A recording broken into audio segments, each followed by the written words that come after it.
La lutte contre le coronavirus, plusieurs structures de jeunesse de Conakry, Dubreka et Forécaria sont outillées. Elles reçoivent des consignes d'information et d'orientation pour poursuivre la campagne.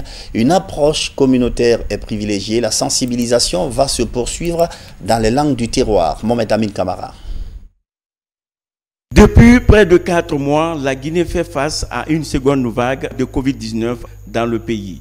Face à cette situation, le ministère de l'administration du territoire et l'UNICEF relancent le projet sur la riposte communautaire.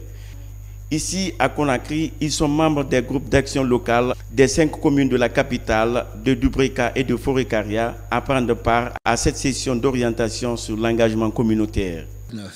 Il s'agit effectivement de cet engagement au niveau communautaire et de la mobilisation sociale des acteurs locaux pour faire face à la pandémie.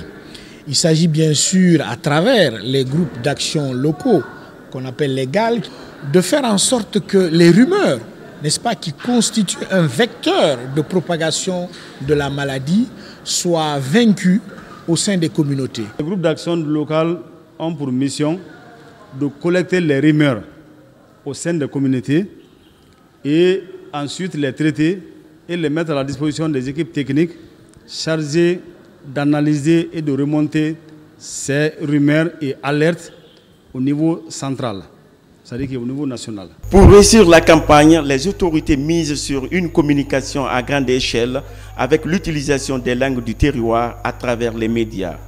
Des orientations axées sur la collecte des rumeurs malveillantes et des mesures de prévention contre le Covid-19 ont été passées au peigne fin.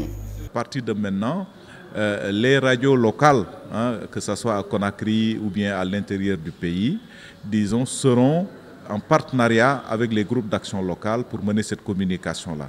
Mais comme vous savez, la population a besoin aussi de s'approprier cette communication. C'est pourquoi nous avons estimé important un peu partout, disons, de faire en sorte que les langues locales puissent être utilisées pour toucher le maximum de population. Ces groupes d'action locales seront désormais dotés de moyens nécessaires afin de mener à bien la campagne de mobilisation sociale contre le coronavirus dans leur communauté.